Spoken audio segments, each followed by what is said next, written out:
I have a video visit with my PCP Wednesday, and I need to convince him that either because of underlying health conditions or via his discretion, that he will provide justification for me to receive the vaccine as of March 15 under new state guidelines by the state of California. I am requesting your opinion and guidance on attaining edibility for the COVID-19 mRNA vaccines effective March 15 based on atrial flutter. Because of atrial flutter, I had 2 hospital stays, the latter for which I had cardiac ablation, plus a cardioversion when my heartbeat was 140 per minute for 48 hours. One of the conditions for eligibility is heart conditions.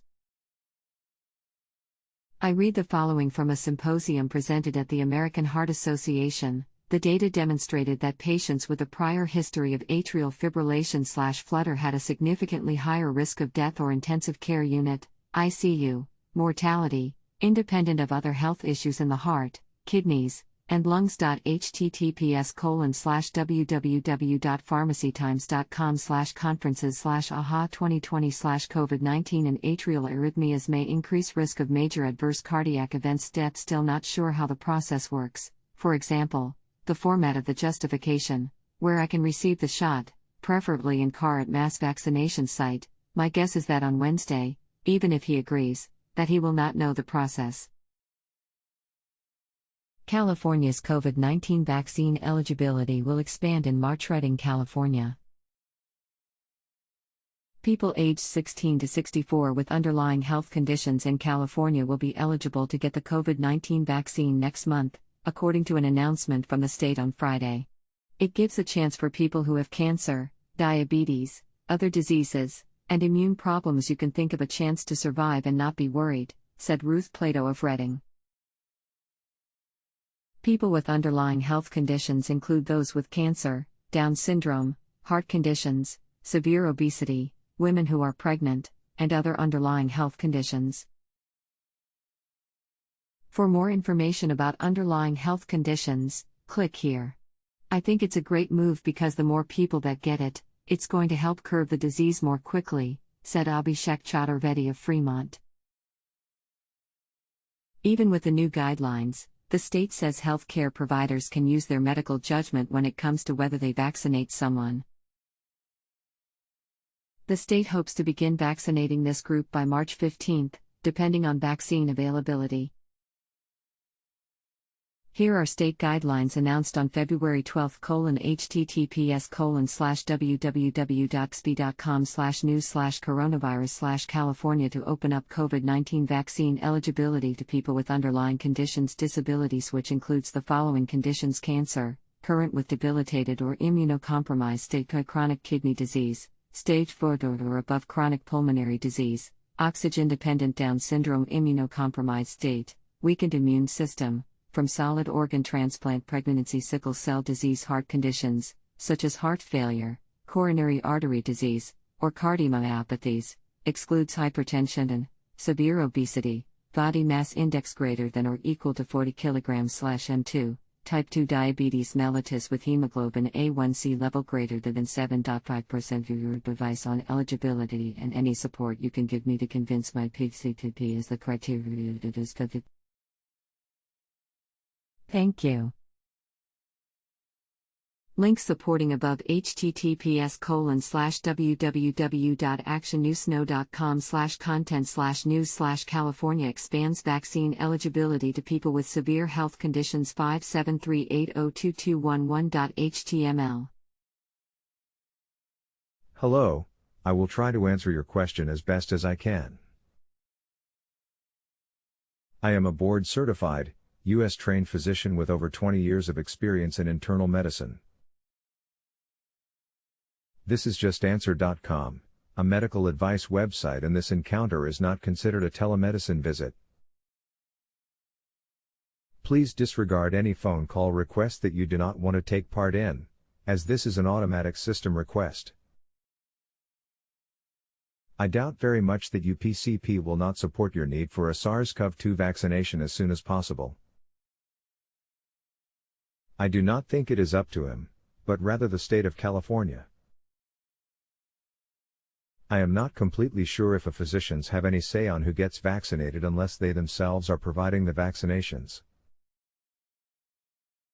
According to the above, if under 64 either you need to meet one of the listed underlying health conditions, one being heart conditions, such as heart failure, coronary artery disease, or cardiomyopathies, excludes hypertension. Alternatively, even with the new guidelines, the state says healthcare providers can use their medical judgment when it comes to whether they vaccinate someone. I need an opinion and hopefully support for atrial flutter meeting the definition of a heart condition, or other justification, as the guidelines do allow healthcare providers to use their medical judgment when it comes to whether they vaccinate someone. As a physician, I would allow and recommend that you should be vaccinated. Thanks. Could you tell me why? I know a few weeks prior to the state allowing those under 64 with heart conditions eligibility beginning March 15, I had asked my PCP about risks of COVID-19 and history of atrial flutter.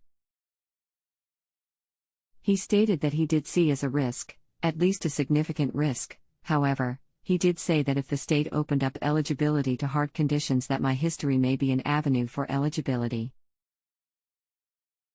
However, if you research eligibility via the ACC Solution Set Oversight Committee Writing Group in the Journal of the American College of Cardiology, I may not qualify. I am thinking if he either declines or say he lacks authority, I could go to my cardiologist or electrophysiologist. However, if they go by these guidelines, any amount or persuasion may not be sufficient. The better case I can make to my PCP, the more likely he will grant eligibility, even though I am not sure, and he may not either, how he establishes that eligibility. Guidelines of ACC Solution Set Oversight Committee Writing Group in the Journal of the American College of Cardiology and COVID-19 eligibility under heart disease. Not all heart disease is equal for COVID vaccine prioritization. Cardiology Group offers a schema for ordering the lists:/www.medpagetoday.com/infectious disease/COVID-19/91188. Thank you. From my opinion, a 64-year/O is no different from a 65-year/O, with or without underlying health conditions. There is no medical evidence for or against this one piece of information. The decision by the state or the CDC is relatively arbitrary. Other states have already started vaccinating 16 to 64 years/O with very arbitrary health conditions. Point being that in California, until 2/12 limited to those 65 and over and healthcare professionals. Even though I concur regarding age, criteria I need to meet is either heart condition or medical judgment. He may not want to grant eligibility. I am anticipating him either saying he does not have authority or flatly denying. So any medical support to present would be appreciated. Thank you. Unfortunately, there is no medical evidence to support that atrial fibrillation conveys increased risk of contracting and suffering worse complications than a person without AFib. However, when the state says, heart condition, then we as physicians do not have state a specific condition, but rather just say heart condition. I do have the study cited presented at American Heart Association, which states, the data demonstrated that patients with a prior history of atrial fibrillation/flutter had a significantly higher risk of death or intensive care unit, ICU, mortality, independent of other health issues in the heart, kidneys, and lungs. https://www.pharmacytimes.com/conferences/AHA2020/COVID-19 and atrial arrhythmias may increase risk of major adverse cardiac events. Death. Your opinion that this lacks justification? If so, then I gather from your experience that PCP could just cited heart condition. Just looking for as much support I can gather before Wednesday's video visit. Thank you. That says nothing about infection specifically with SARS-CoV-2. It does. They study investigated the prevalence and outcomes of hospitalized COVID-19 patients. COVID-19 is caused the SARS-CoV-2 virus. Caused by. According to a statement from the American Heart Association, people with heart problems should get vaccinated as soon as possible. The American Heart Failure Society of America also agrees that COVID-19 vaccination is safe and effective for people who have a heart condition. The COVID-19 vaccines are safe and effective. In comparison, having COVID-19 can cause severe illness or death in people with heart problems. For example, you may be more at risk for COVID-19 complications if you have a heart valve problem, high blood pressure, heart failure, atrial fibrillation. Because of this, the CDC has recommended that people with heart conditions should be one of the first groups to get the vaccine. https:/www.goodrx.com/blog/COVID-19 vaccine and heart disease/. Not sure if differentiation between atrial flutter and AFib was crucial. Electrophysiologist told me that have 50% chance of developing AFib, not sure correlation of causation, we can discuss in a new question, and told me to help reduce incidence of developing to maintain good health practices. What do I need to know about the coronavirus if I have atrial fibrillation? Because of your condition, you face higher risks of complications from COVID-19 if you contract the disease, which makes caution extremely important.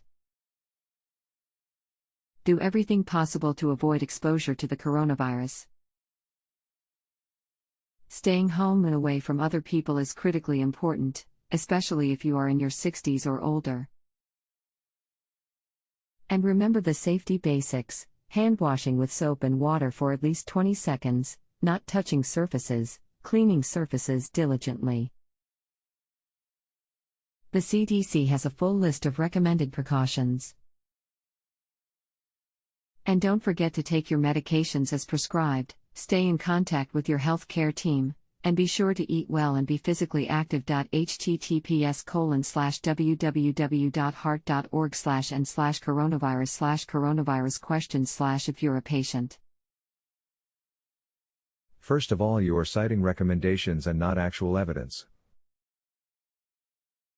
Secondly, your references are about generalized recommendations just like the states and CDC's. I am not sure what you want me to agree to, but I have already said you should be vaccinated. Perhaps depends on how you cite evidence. Even the Pfizer vaccine only say may be effective. I would that the aforementioned study can be considered evidence. It is just how much evidence do you need? Are the other sites making recommendations with no evidence?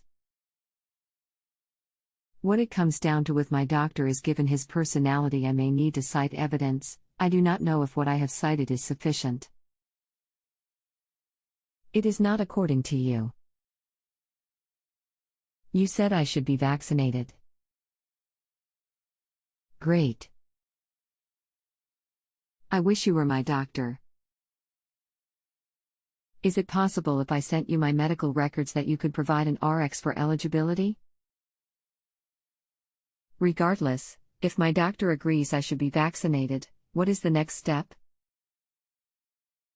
What sort of documentation does he supply so I can make an appointment, for example, at a mass vaccination site? Thank you. Why would you agree that I should be vaccinated? You cannot cite age because I am not 65, the age-based criteria. One reason I want to get vaccinated now is to avoid having to rely upon the much less effective Johnson & Johnson vaccine, which has shown 88% efficacy against the 95% of the mRNA vaccines.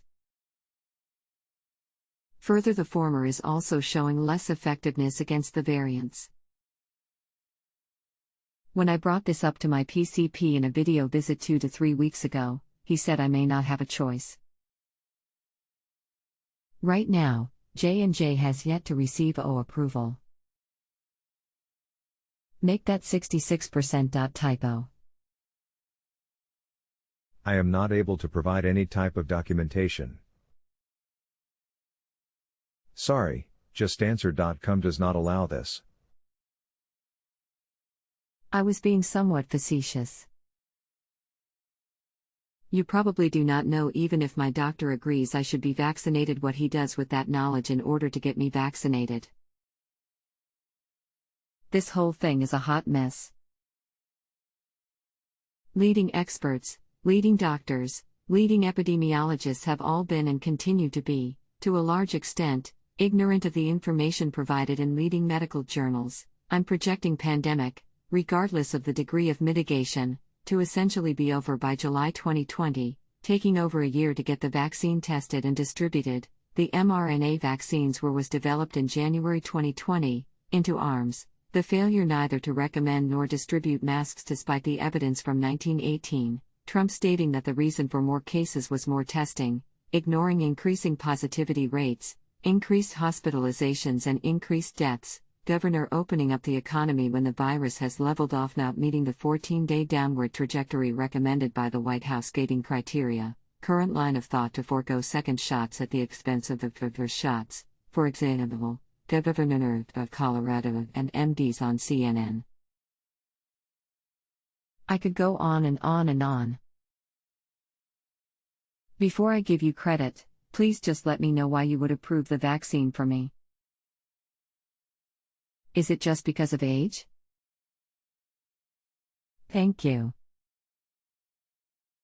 I think everyone should be vaccinated, and because of the uncoordinated efforts by our federal and local governments, I really do not care about age or underlying condition.